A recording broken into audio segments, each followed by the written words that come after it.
며칠 전에 올린 영상에서 우리가 사는 지구가 축구공 크기라면 태양과 다른 행성들의 크기와 거리가 어떻게 될지 재밌는 상상을 해봤습니다. 태양계만 해도 스케일이 엄청나서 한눈에 들어오지 않았죠. 그렇다면 이번에는 더 축소해서 태양이 이 축구공만큼 작아진다면 우리 태양계 행성들은 얼마나 작아질까요? 그리고 어느 정도 멀리 떨어져 있을까요? 이 축구공 태양 주위에 행성들을 배치해 볼 겁니다. 행성들의 크기와 거리를 직접 눈으로 확인해 봅시다. 이곳은 2002 월드컵 대한민국 대 독일의 4강전이 열렸던 서울 월드컵 경기장입니다. 이 경기장의 정중앙에 축구공 하나가 놓여 있습니다. 태양이 이 축구공 크기라고 가정한다면 우리가 사는 지구의 크기는 어느 정도 될까요? 2mm, 참깨 한 알만한 크기가 됩니다. 태양에 비하면 지구가 이렇게 작습니다. 태양과 지구의 거리는 얼마나 될까요? 2m쯤? 이 정도 떨어져 있을까요? 아니요. 이것보다 10배 이상으로 멀리 23.67m, 이렇게나 멀리 떨어져 있습니다. 23m 이상 떨어져 있는 축구공과 참깨 한 알이 태양과 지구라니 상상 이상의 스케일입니다. 하지만 이것은 시작에 불과하죠. 축구공 크기의 태양을 축구 경기장의 센터마크에 놓고 태양계 행성들이 얼마나 떨어져 있는지, 그리고 태양계 너머 세계는 얼마나 아득하게 펼쳐져 있는지 보겠습니다. 태양에서 가장 가까운 행성인 수성의 지름은 0.77mm가 됩니다. 거의 해수욕장의 부드러운 모래 한 알과 비슷한 크기죠. 태양으로부터 수성 궤도까지 거리는 축구 경기장의 센터 서클과 일치하는 9.15m 떨어진 반경이 됩니다. 다음 행성인 금성의 지름은 1.9mm입니다. 지구와 마찬가지로 금성의 크기도 참깨 한 알과 비슷하게 됩니다. 태양으로부터 금성 궤도까지의 거리는 17.1m 떨어진 반경이 됩니다. 금성 궤도가 센터 서클과 마크라인 사이에 3분의 1 지점을 지나갑니다. 우리가 사는 지구의 지름은 2mm, 참깨 한 알 크기입니다. 태양으로부터 지구 궤도까지의 거리는 23.67m 떨어진 반경이 됩니다. 지구 궤도가 터치라인 밖으로 3.5m만큼 넘어갑니다. 지구의 영원한 동반자인 달도 있죠. 달의 지름은 이 볼펜 촉 끝에 달린 구슬 크기와 비슷한 0.55mm가 됩니다. 지구와 달의 거리는 상대적으로 가까운 6.08cm가 됩니다. 그래도 참깨 한 알 지구와 볼펜 구슬 달이 6cm 이상 떨어져 있는 걸 상상해보면 그리 가까워 보이지도 않습니다. 바로 옆에 딱 붙어있는 천체끼리도 이렇게 거리를 두고 있는 것을 보면 우주는 사실 대부분 빈 공간으로 되어 있다는 걸 알 수 있습니다.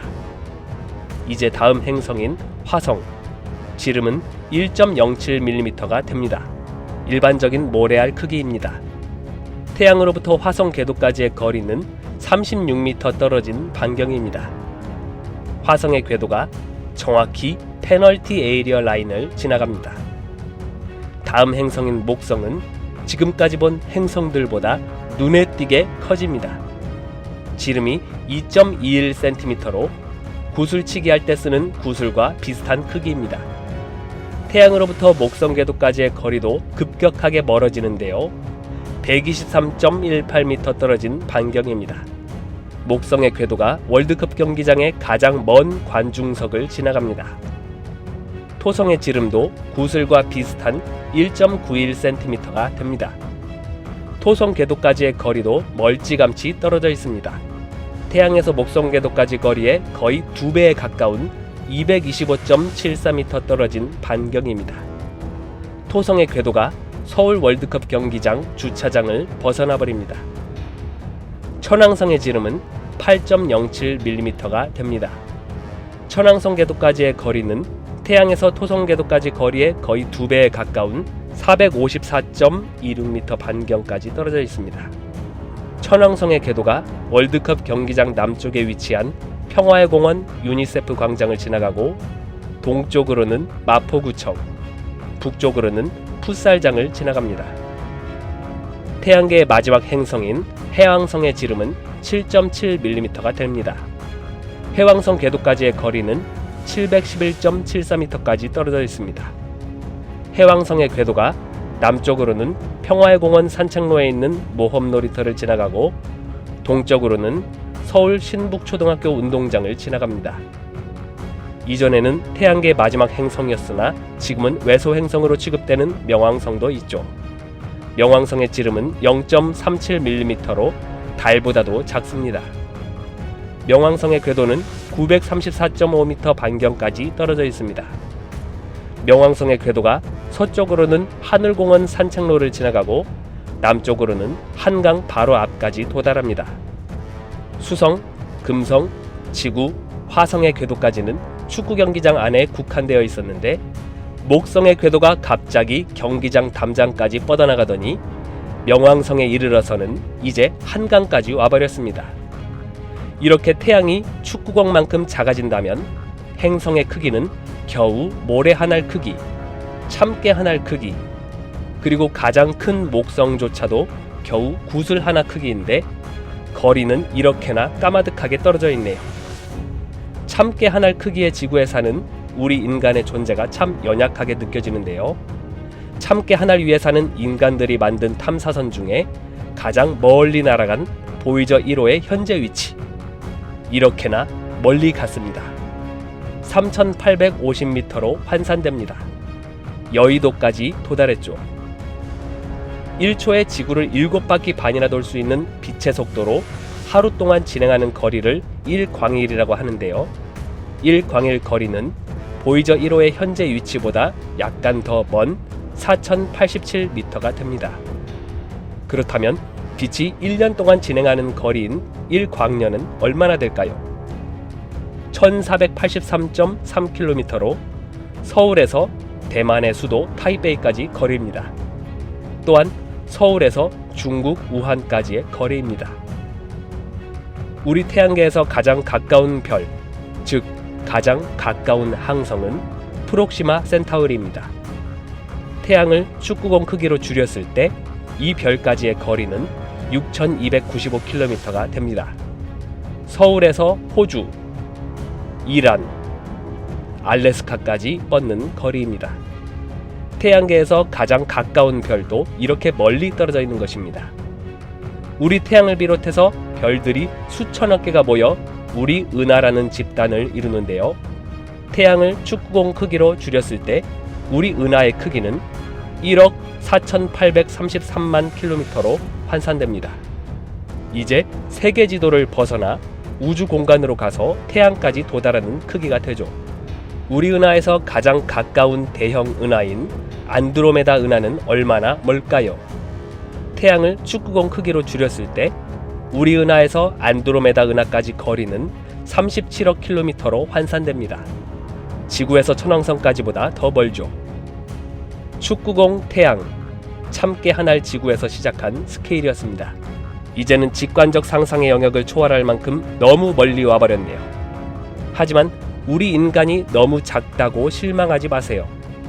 우리는 우주의 작은 점에 불과하지만 우리의 내면과 존재 가치는 우주 그 자체보다도 더 위대하니까요. 인류의 손으로 만든 것 중에 지구 밖으로 가장 멀리 날아간 물체, 바로 보이저 1호 탐사선입니다. 보이저 1호는 지금 이 시간에도 총알보다 20배나 빠른 속도로 우주 공간을 향해 날아가고 있는데요. 그렇다면 현재는 얼마나 멀리 날아갔을까요? 약 245억 킬로미터로 지구로부터 164AU 거리까지 갔습니다. 1AU는 지구와 태양 사이의 거리인데요. 이 거리보다 164배나 멀리 떨어진 곳까지 날아간 것입니다. 이미 태양계를 벗어난 지 오래됐죠. 현재 지구에서 보이저 1호까지 거리는 1초 만에 지구를 7바퀴 반이나 돌 수 있는 빛의 속도로 가도 22시간 42분이나 걸리는 거리입니다. 이게 얼마나 먼 거리인지 실감나게 느껴보기 위해 지난 영상에서 태양을 축구공 크기만큼 축소시켜서 거리를 가늠해 보았습니다. 서울 월드컵 경기장 정중앙에 놓인 축구공을 태양이라고 가정한다면 우리가 사는 지구의 크기는 겨우 2mm, 참깨 한 알만한 크기가 되었죠. 이 스케일대로 하면 태양과 지구 사이의 거리는 23.67m입니다. 태양으로부터 토성 궤도까지 거리는 225m가 되어서 토성의 궤도가 서울 월드컵 경기장 주차장을 벗어나 버립니다. 토성의 지름은 겨우 구슬 크기만한 1.9cm에 불과하고요. 태양계의 마지막 행성인 해왕성 궤도까지의 거리는 712m까지 떨어져 버립니다. 그리고 외소 행성인 명왕성의 궤도까지는 934m 반경까지 떨어져 버리죠. 명왕성 궤도가 한강까지 도달합니다. 이렇게 태양이 축구공만큼 작아진다면 행성의 크기는 겨우 모래 한 알 크기, 참깨 한 알 크기, 그리고 거대한 행성조차도 겨우 구슬 하나 크기인데 거리는 이렇게나 까마득하게 떨어져 버립니다. 이 작은 참깨 한 알 크기 지구 위에 사는 인간들이 만든 탐사선 중에 가장 멀리 날아간 보이저 1호의 현재 위치는 3850m로 환산되는데 여의도까지 도달합니다. 태양계의 마지막 행성을 한참 벗어나서 진짜로 멀리 간 것이죠. 그런데 과연 정말로 멀리 갔다고 말할 수 있을까요? 사실 우주적 스케일을 놓고 보면 보이저 1호의 비행은 아직 시작도 못한 수준입니다. 오늘은 우주의 크기에 대해 더 깊은 이해를 하기 위해 이 광대한 태양계 전체 크기를 참깨 한 알 크기로 무지막지하게 축소시켜 보겠습니다. 태양계의 경계를 딱 어디까지라고 단정짓기는 어려운데요. 오늘 영상에서는 태양계 범위를 해왕성 너머 소천체 밀집 지역인 카이퍼벨트 영역까지 잡아서 태양으로부터 50AU 거리까지를 태양계라고 보겠습니다. 오늘 영상을 기획하기 전에 저는 생각했습니다. 이 광대한 태양계를 이렇게 작은 참깨 한 알 크기로 심하게 축소해 본다면 우주의 크기가 한눈에 들어오지 않을까? 과연 이런 스케일 축소를 통해 우주의 크기에 대해 직관적 이해를 할 수 있을지 차근차근 보겠습니다. 태양계 전체의 크기를 참깨 한 알 크기인 약 2mm라고 가정했습니다. 그러면 보이저 1호가 날아간 거리는 얼마나 될까요? 6.4mm. 47년 동안 계속 날아갔는데 겨우 이만큼 간 것이죠. 빛의 속도로 하루 동안 가는 거리를 1광일이라고 하는데요. 참깨 크기 태양계 스케일에서는 1광일이 6.8mm입니다. 보이저 1호보다 약간 앞서는 거리죠. 이제 별들로 눈을 돌려보겠습니다. 수많은 별들 중에 태양계에서 가장 가까운 별은 빛의 속도로 4년이 넘게 걸리는 4.244광년 떨어진 프록시마 센타우리입니다. 이 별까지 거리는 10.6m로 환산됩니다. 47년 동안 엄청난 속도로 날아간 보이저 1호가 이 정도 거리에 도달하려면 아직 멀었네요. 그 다음으로 가까운 별인 알파 센타우리까지는 10.9m, 그 다음으로 가까운 바너드 별까지는 14.9m. 우리 태양계를 비롯해서 이런 별들이 수천억 개가 모여 우리 은하라는 집단을 이루는데요. 태양계를 참깨 크기로 줄였을 때 우리 은하의 크기는 얼마나 될까요? 약 250km로 환산됩니다. 서울에서 대구까지 도달하는 엄청난 스케일이죠. 우리 은하에서 가장 가까운 대형 은하인 안드로메다 은하는 얼마나 멀까요? 태양계를 참깨 크기로 줄였을 때 우리 은하에서 안드로메다 은하까지 거리는 6250km로 환산됩니다. 서울에서 이란, 서울에서 호주, 서울에서 알래스카까지 도달하는 까마득한 거리입니다. 가까운 은하까지의 거리도 이 정도인데 보이저 1호 탐사선이 현재 얼마나 날아갔다고 했죠? 6.4mm. 토할 것 같은 스케일이죠. 그런데 이것은 시작에 불과합니다. 우리 은하와 안드로메다 은하를 포함한 크고 작은 40개 이상의 은하들이 모여 국부 은하군을 이루는데요. 태양계가 참깨 크기라면 이 국부 은하군의 크기는 거의 지구 지름에 육박하는 12,500km로 환산됩니다. 이런 은하군과 은하 집단들이 100개 이상 모여서 천여자리 초은하단을 이루는데 태양계가 참깨 크기라면 천여자리 초은하단의 크기는 지구를 한참 벗어나서 27만 5천 킬로미터로 환산됩니다. 천여자리 초은하단은 또 라니아케아 초은하단 내부에 속해 있는데 태양계가 참깨 크기면 라니아케아 초은하단의 크기는 125만 킬로미터로 환산됩니다. 이런 식으로 계속 범위를 넓힌다면 우주의 전체 크기는 대체 얼마나 클까요? 우주의 전체 크기는 아직 인간의 기술로는 알 수 없습니다. 인류의 기술력으로 현재 실제 관측 가능한 우주의 범위는 930억 광년으로 보는데요. 태양계를 참깨 크기로 축소시킨다면 관측 가능한 우주의 범위가 2억 3,250만 킬로미터가 됩니다. 관측이 가능한 우주의 영역만 해도 이 정도입니다. 이보다 바깥 우주 세계는 얼마나 멀리 뻗어 있을지 아무도 모르는 것이죠. 그런데 이제 겨우 6.4mm밖에 못 간 보이저 1호 탐사선. 감히 우주의 크기와 비교한다면 보이저 1호는 아직 출발조차 못한 것과 같습니다. 현타가 오는 걸 넘어서 속이 메스꺼울 정도입니다. 이 거대한 우주 공간에 비해 인간은 하찮은 존재처럼 보입니다. 그러나 이러한 비교는 인간의 가치를 절대로 하찮게 만들 수 없죠. 왜냐하면 인간의 소중함은 그 크기로 측정될 수 있는 것이 아니기 때문입니다. 인간은 스스로를 인식하고 사랑하면서 창조하는 존재입니다.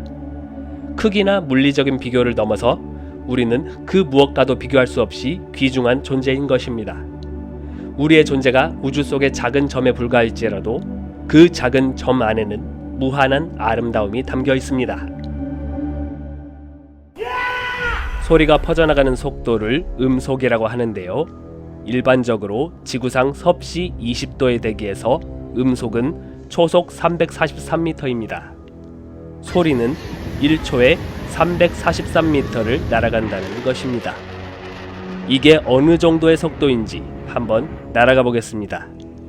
서울 500m 상공에서 음속과 동일한 마하 1의 속도로 날아가고 있습니다. 점차 속도를 올려보겠습니다.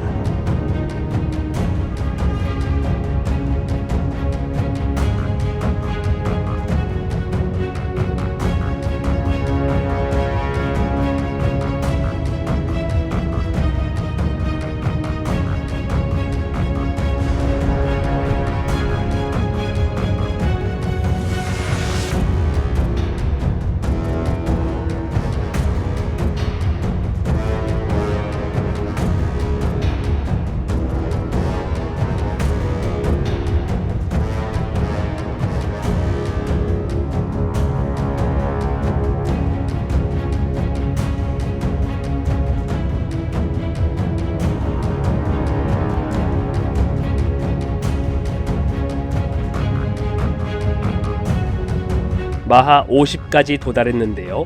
보이저 1호가 우주공간에서 현재 이 정도의 속도로 날아가고 있습니다. 방금 7초 동안에 마하 50의 속도로 날아간 거리가 이만큼이나 됩니다. 7초 만에 서울에서 세종까지 갔습니다. 여기서 궁금한 것이 하나 생기는데요. 이 세상에서 가장 빠른 것은 빛입니다. 빛의 속도는 약 초속 30만 킬로미터로 1초 만에 30만 킬로미터를 주파하는 엄청난 속도입니다. 빛의 속도로 날아간다면 어떻게 보일까요? 이 정도 속도일까요? 아니면 이 정도 속도? 아니요. 비교도 안 되게 훨씬 빠릅니다. 빛의 속도로 날아가 보겠습니다. 보셨나요? 너무 짧아서 못 보신 분들을 위해 다시 한번 광속으로 날아갑니다. 단 0.13초 만에 눈 깜짝할 사이에 지구를 한 바퀴 돌았습니다. 이렇게 빛은 1초 만에 지구를 7바퀴 반이나 돌 수 있는 미친 속도를 가지고 있는데, 이 정도 속도를 가질 수 있다면 이 광활한 우주여행도 활발할 것 같죠? 우선 가장 가까운 천체인 달까지는 얼마나 걸릴까요? 지구에서 달까지는 빛의 속도로 1.28초면 도착합니다. 1인칭 시점으로도 보겠습니다. 지구에서 밤하늘에 뜬 달을 바라보고 있습니다. 빛의 속도로 출발. 벌써 달 표면에 도착했습니다.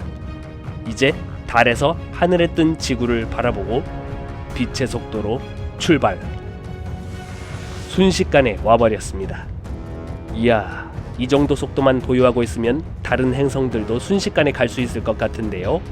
그런데 꼭 그렇지는 않습니다. 행성들의 거리는 생각보다 멀리 떨어져 있기 때문이죠. 지구에서 가장 가까운 행성이 금성인데 두 행성이 가장 가깝게 나란히 위치해 있어도 지구에서 금성까지 광속으로 가려면 2분 18초가 걸립니다. 우주공간에 나가면 제 아무리 빛의 속도일지라도 이렇게 거북이 기어가는 속도가 되어버리죠. 지금부터 우리는 태양에서 시작하여 수성, 금성, 지구를 거쳐 화성까지 빛의 속도로 날아가는 여행을 출발합니다.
지구와 달의 거리는 약 38만 5천 킬로미터.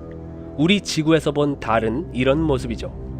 만약 달이 위치한 곳에 다른 태양계 행성들이 온다면 우리 눈에는 어떻게 보일까요?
실제로 달의 위치에 다른 행성이 온다면 그저 하늘의 경치만 달라지는 것이 아닙니다. 우리 지구에서는 다양한 현상이 발생할 것입니다. 각 행성의 크기, 질량, 대기의 유무 등에 따라 지구에 미치는 영향은 매우 다를 수 있죠. 수성은 달보다 약간 크고 질량도 조금 더 큽니다. 수성이 달의 위치에 오면 지구에 미치는 중력적 영향은 달보다 약간 커지겠지만 지구에 미치는 영향면에서 큰 변화는 없을 것입니다. 수성은 대기가 거의 없기 때문에 지구에서 보이는 모습은 매우 건조하고 크레이터가 많은 모습일 것입니다. 금성은 지구와 비슷한 크기와 질량을 가지고 있어서 달의 위치에 오게 된다면 지구에 상당히 강한 중력적 영향을 미칠 수 있습니다. 이로 인해 지구의 조수작용이 60배 이상 강해져서 바닷가에서는 밀물과 썰물의 차가 엄청나게 커질 것입니다.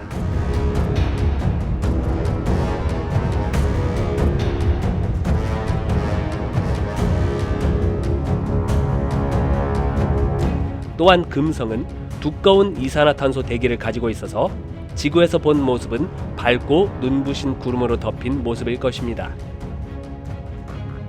화성은 달보다 조금 큽니다. 화성이 달의 위치에 오면 지구에 미치는 중력적 영향이 달보다 약간 더 크고 화성의 빙하, 적도 근처의 사막, 거대한 화산 등이 관찰될 수 있습니다. 목성, 토성, 천왕성, 해왕성, 이 거대한 가스 행성들은 지구와는 비교할 수 없을 정도로 거대하고 질량이 크기 때문에 이것들이 달의 위치에 오면 그 중력적 영향으로 인해 지구에 심각한 파괴적 영향을 줄 수 있습니다. 지구의 궤도 자체가 변할 수 있고 심한 조수작용으로 인해 극심한 지진과 홍수가 발생할 것입니다.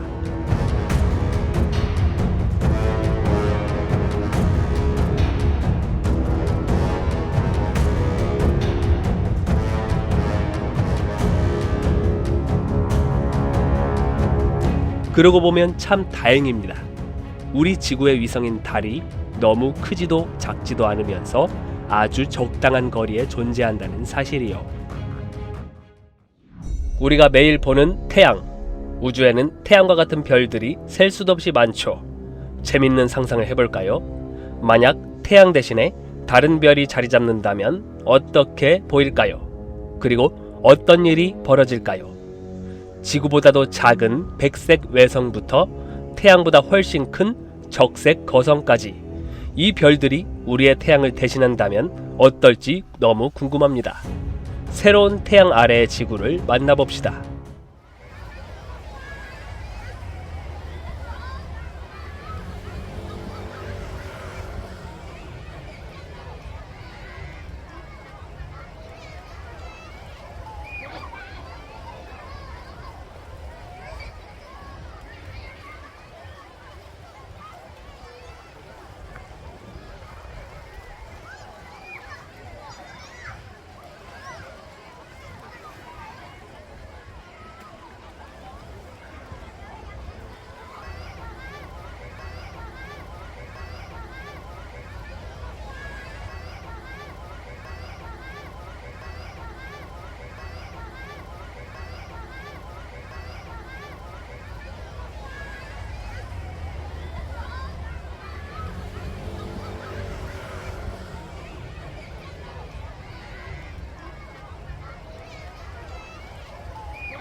실제로 태양의 위치에 다른 별이 온다면 그저 하늘의 밝기만 달라지는 것이 아닙니다.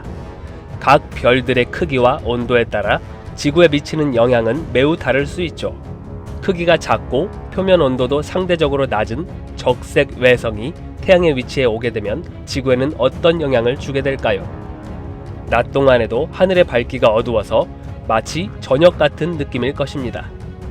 낮은 광도로 지구의 일조량이 크게 감소하고 지구의 평균 기온이 극도로 낮아져서 전 세계는 빙하기를 맞게 될 수도 있습니다. 기후가 변화하면서 대기순환 패턴도 크게 변화하겠죠. 식물들은 광합성에 필요한 빛이 줄어들기 때문에 광합성을 제대로 할 수 없게 됩니다. 식물을 먹고 삶의 터전으로 삼는 모든 생명체의 삶이 위협받게 되고 생태계가 완전히 파괴됩니다. 지구상 대부분의 생물종이 멸종 위기에 처하게 되는 것이죠. 인간을 비롯한 대부분의 생명체는 이러한 극한 환경에서 생존하기 힘들어질 것입니다. 태양보다 약간 작고 표면 온도가 낮지만 비슷한 수준의 주계열성인 톨리만이 태양의 위치에 온다면 어떨까요? 낮 동안의 밝기는 현재보다 약간 감소하지만 여전히 밝은 낮을 유지할 것입니다. 지구의 일조량이 다소 줄어들어 평균 기온이 약간 낮아질 수 있지만 큰 기후변화를 일으킬 정도는 아닙니다. 약간 더 추운 기후를 경험할 수 있지만 지구 생태계는 대부분 적응할 수 있을 것입니다. 대부분의 식물들은 여전히 광합성을 지속할 수 있을 만큼 충분한 빛을 받을 것입니다. 생태계에도 큰 변화는 없을 것입니다. 태양보다 지름이 1.2배 정도 크고 표면 온도는 비슷한 주계열성인 리길 켄타우루스가 태양의 위치에 온다면 낮 동안의 밝기는 현재보다 약 50% 정도 더 밝아지게 됩니다. 지구의 일조량이 증가하게 되어 평균 기온이 상승합니다. 열대지방은 더 뜨거워지고 극지방의 얼음이 많이 녹아서 해수면이 상승할 것입니다. 기온 상승과 함께 물 부족 문제도 발생할 수 있습니다. 더운 지역에서는 생활이 어려워질 수 있습니다. 이번에는 태양보다 지름이 1.7배 정도 크고 표면 온도도 1.7배 정도 뜨거운 시리우스 A를 태양의 위치에 놓아보겠습니다. 시리우스 A의 광도는 태양의 약 20배가 넘어서 낮 동안의 밝기가 극도로 강렬해집니다. 선글라스를 쓰지 않고는 앞을 제대로 볼 수 없을 것입니다. 지구의 평균 기온이 크게 상승하게 되어서 열대지방은 생명체가 살 수 없을 정도로 뜨거워지고 극지방의 얼음은 대부분 녹아서 해수면이 50m 이상 상승해서 웬만한 큰 도시들이 물에 잠길 것입니다. 기온 상승으로 인해 많은 지역에서 강력한 폭풍과 허리케인이 끊임없이 발생할 것입니다. 사실상 이 정도 되면 인간을 비롯한 많은 생물종들이 생존 자체에 어려움을 겪게 됩니다. 그래도 여기까지는 인간의 기술로 노력한다면 생명줄을 이어갈 수 있는 환경이었습니다. 이제부터는 지구를 극한 지옥으로 만드는 미친 별을 태양의 위치에 갖다 놓아 보겠습니다. 태양보다 지름이 9배나 더 크고 표면 온도가 7.5배나 더 뜨거운 오리온자리 세타원 C가 태양의 위치에 온다면 엄청난 광도로 인해 지구의 일조량이 극적으로 증가하게 됩니다. 이는 지구의 평균 기온을 극도로 상승시켜서 지구를 사실상 불타는 행성으로 만들 것입니다. 현재의 기후와는 비교할 수 없을 정도로 뜨거워지면서 모든 물이 증발하고 표면의 암석이 녹아내릴 것입니다. 별의 큰 중력으로 인해 대규모 화산활동과 지진도 빈번하게 발생할 것입니다. 대기는 아주 뜨겁고 밀도가 낮아지면서 극단적인 열폭풍을 동반할 것입니다. 이런 환경에서 지구상의 모든 생명체는 즉시 멸종하게 될 것입니다. 다음으로 표면 온도는 태양의 73% 정도 되지만 지름이 25배나 더 큰 적색 거성 아크투루스를 갖다 놓겠습니다. 아크투루스는 태양보다 훨씬 크기 때문에 태양의 100배가 넘는 밝은 광도를 가지고 있습니다. 따라서 낮 동안 상상을 초월할 정도로 밝을 것입니다. 지구는 극단적으로 뜨거운 지옥이 될 것입니다. 이보다 더 거대한 알데바란은 어떨까요?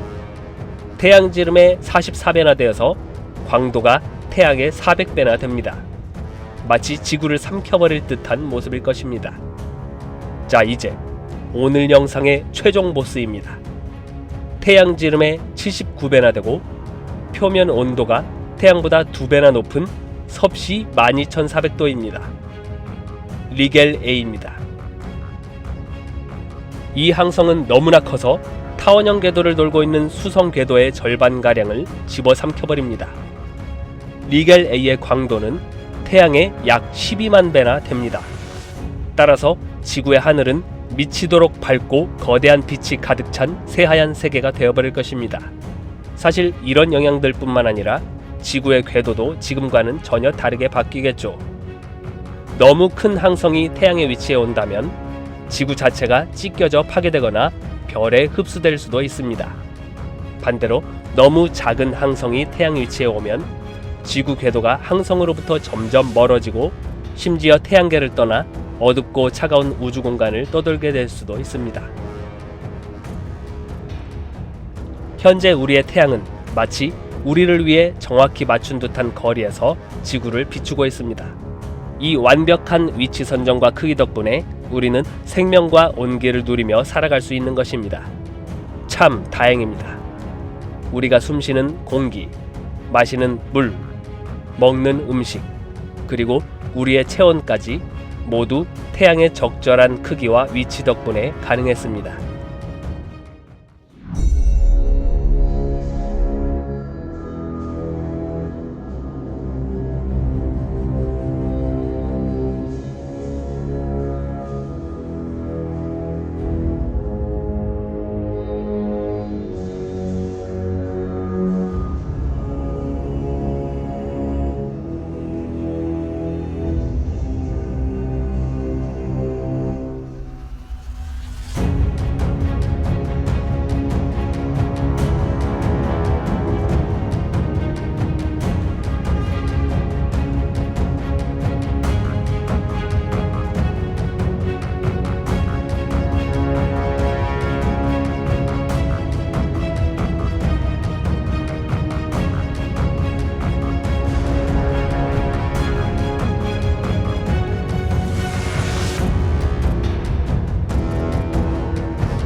지구의 하나뿐인 위성, 달입니다. 수십 년 전 달 착륙 탐사를 한 우주인들은 까만 하늘에 뜬 지구를 보면서 경이로움을 느꼈을 것입니다. 수성과 금성을 제외한 태양계 행성들은 저마다 거느리는 위성들이 있는데요. 각각의 위성에 착륙해서 하늘을 본다면 화성, 목성, 토성, 천왕성, 해왕성 등을 어떤 모습으로 볼 수 있을지 궁금합니다. 이에 대한 실제 촬영본은 없지만 위성의 지질학적 특성과 공전 궤도를 고려해서 오늘 영상에 실제처럼 구현해 보겠습니다.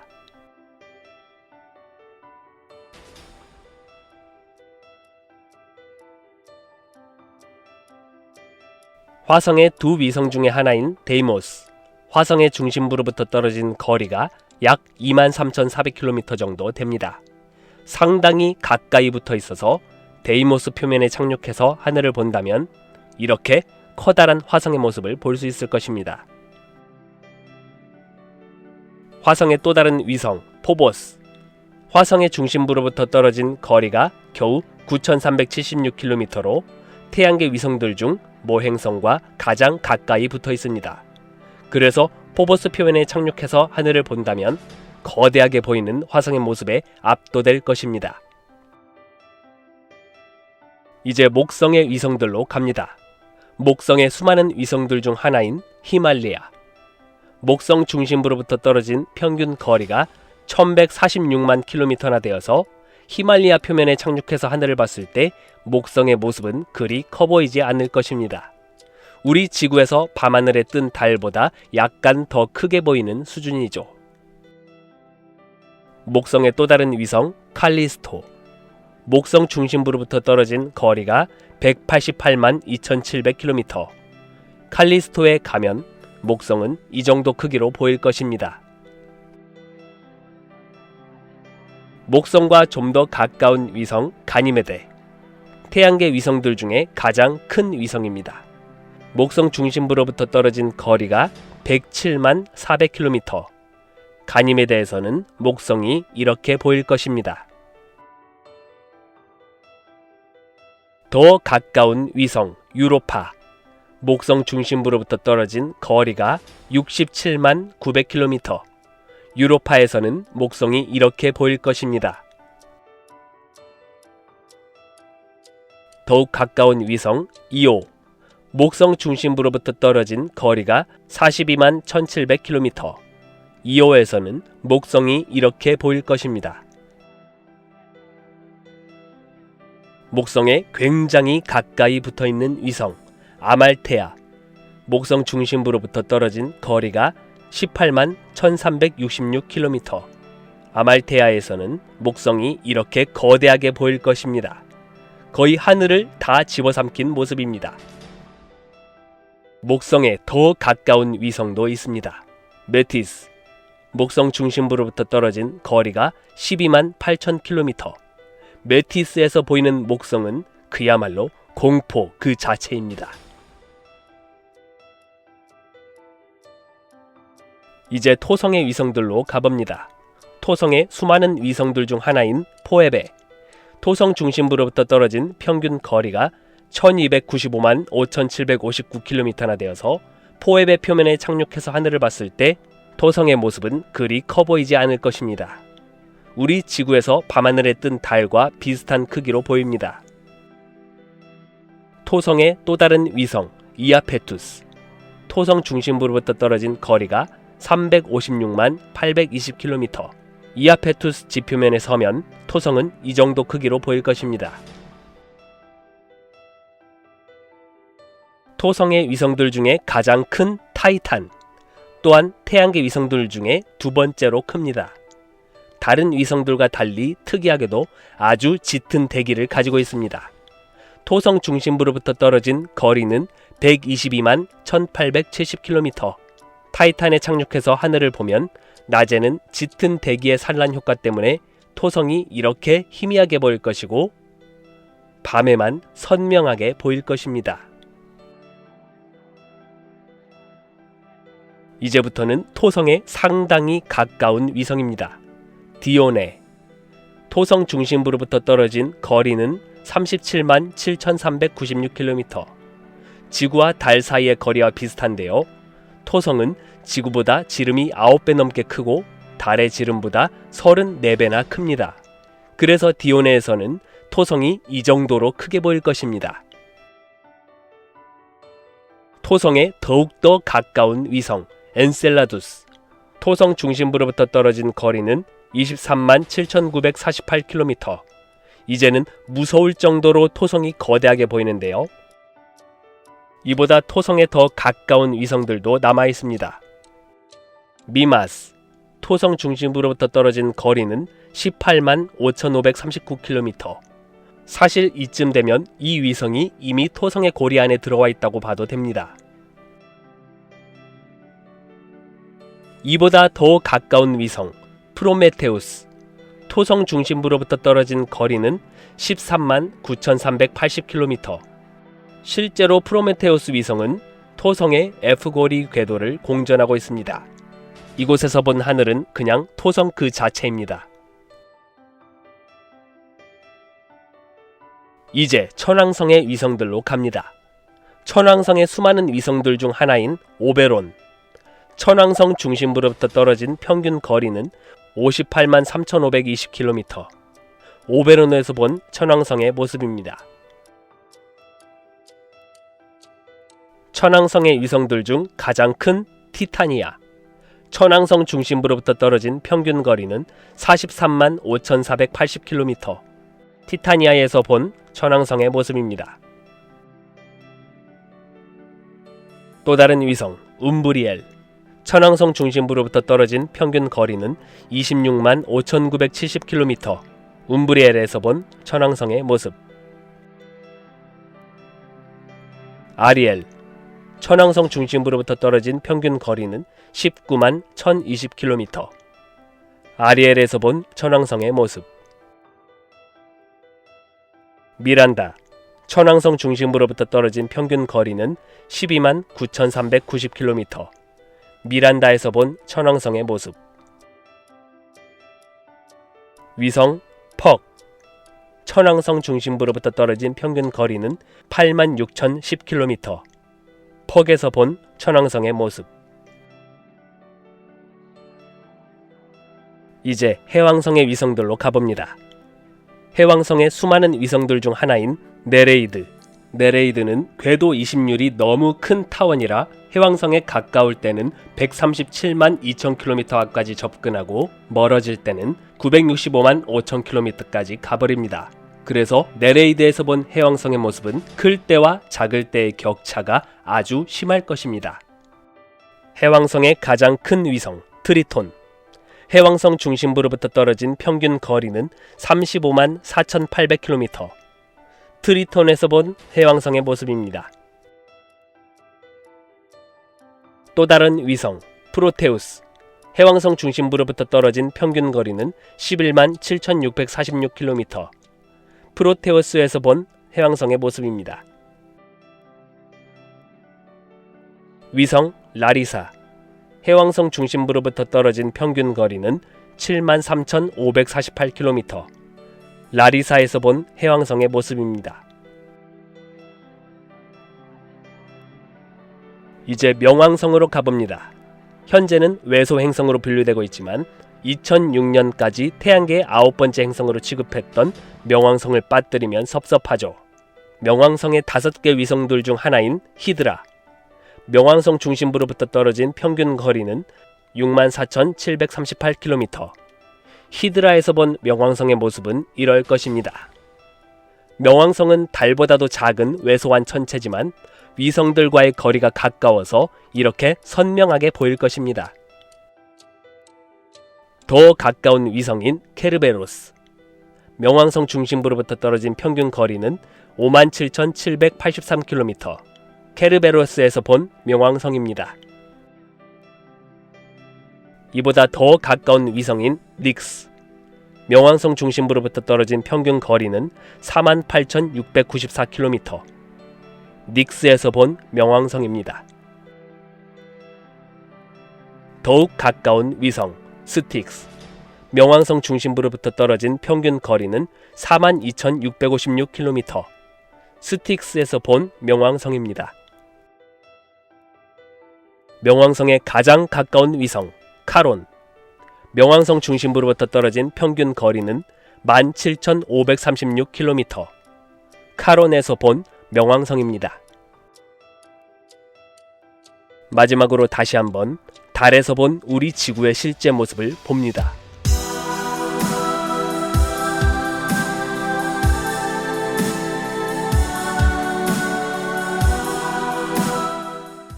여러분, 지구에서 가장 높은 산이 에베레스트인 것은 모두 알고 계시죠? 높이 약 8,848m의 에베레스트 산은 등반가들의 꿈이자 도전의 상징입니다. 그런데 지구를 벗어나 태양계의 다른 전체들을 보면 에베레스트보다 훨씬 높은 산들이 많다는 것을 알고 계셨나요? 여러분이 알고 있는 에베레스트는 이제 잊어버리세요. 오늘 우리는 지구를 떠나 더 높은 산들을 탐험해 볼 것입니다. 맥스웰 몬테스, 금성에서 가장 높은 산맥으로 높이가 약 11,000m나 됩니다. 지구의 에베레스트 산보다 약 2,150m나 더 높죠. 700km의 폭으로 853km나 뻗어 있는 엄청난 규모의 산맥입니다. 맥스웰 몬테스의 지형을 보면 마치 노인의 주름살과 같은 모양인데요. 금성 표면의 지각이 압축되면서 이러한 지형 특성이 나타난 것으로 추측합니다. 이쿼토리얼 리지, 토성의 위성인 이아페투스에 존재하는데요. 이 위성의 족도를 따라 길게 이어진 아주 특이한 모양의 산맥입니다. 호두과자가 생각나는 건 저 하나뿐인가요? 이 산맥의 높이는 최대 13,000m에 이르고 폭은 거의 20km에 가깝습니다. 거의 적도 전역을 따라 이어져서 길이가 약 1300km나 됩니다. 산맥의 양쪽은 대칭적이지 않은 모양인데요. 한쪽 면은 급격히 경사진 절벽 형태를 띠고 다른 쪽은 보다 완만한 경사를 보입니다. 사우스 부사울레 몬스, 목성의 위성인 이오에 존재하는 산입니다. 높이가 약 17,500m에 달합니다. 에베레스트의 2배나 되는 높이입니다. 이오는 화산 활동이 아주 많고 지각 활동이 활발합니다. 이러한 과정 속에서 부사울레 몬스가 속한 산맥의 측면 지형은 가파른 절벽과 경사면으로 형성되어 있습니다. 그런데 특이하게도 정상부는 상대적으로 평평한 모습을 가지고 있습니다. 아스크라이오스 몬스, 화성에 존재하는 화산입니다. 산 전체적으로 완만한 경사로 직경 480km의 넓은 면적을 차지하고 있습니다. 고도가 18,200m에 달하여 에베레스트의 2배가 넘는 높이입니다. 아르시아 몬스, 화성에 있는 화산입니다. 높이가 19,000m에 달하고 완만한 경사와 직경 435km에 달하는 넓은 면적을 가지고 있습니다. 소행성 베스타에는 직경 505km로 엄청나게 넓은 리아 실비아라는 충돌 분지가 존재합니다. 소행성 자체 직경의 90%에 달할 정도로 엄청나게 넓죠. 이 충돌 분지 중앙에는 높이가 22,500m에 달하는 엄청난 높이의 중심 봉우리가 존재합니다. 에베레스트의 2.5배나 되는 높이입니다. 이 산은 충돌 분지의 충격으로 인해 형성된 구조물로 충돌 시 지각이 반동하면서 솟아오른 결과입니다. 오늘 영상의 최종 보스입니다. 올림푸스 몬스, 화성에 있는 화산으로 태양계에서 가장 높은 산입니다. 높이가 27,000m나 되어서 에베레스트의 3배가 넘죠. 이 산이 차지하는 직경은 540km가 넘어서 산의 전체 넓이가 한반도보다 더 넓습니다. 워낙 높고 넓어서 화성을 전체적으로 촬영한 사진을 보면 올림푸스 산이 유독 두드러집니다.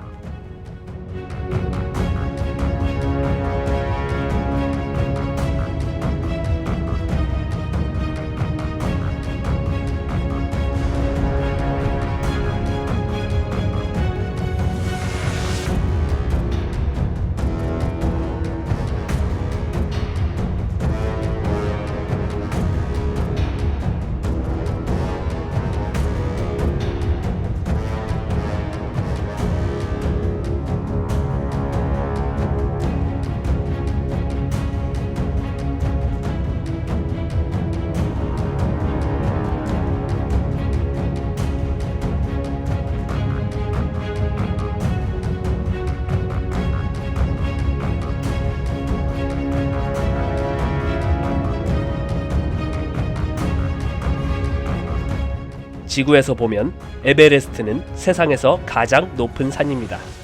그 정상에 서면 마치 세계 꼭대기에 선 것처럼 느끼게 되겠죠. 하지만 우주에 나가서 지구를 내려다보면 그 높고 웅장한 에베레스트조차도 하나의 작은 흠집처럼 보일 뿐입니다. 오늘 구경한 산 중에 가장 높은 올림푸스 화산도 마찬가지죠. 우주의 광활함 속에서는 우리가 겪는 모든 어려움과 도전들도 마찬가지일 것입니다. 그 순간에는 마치 넘을 수 없는 산처럼 보일지 모르지만 더 넓은 시야로 보면 그 또한 작은 부분에 불과할지도 모릅니다. 그러니 더 힘을 내서 살아봅시다.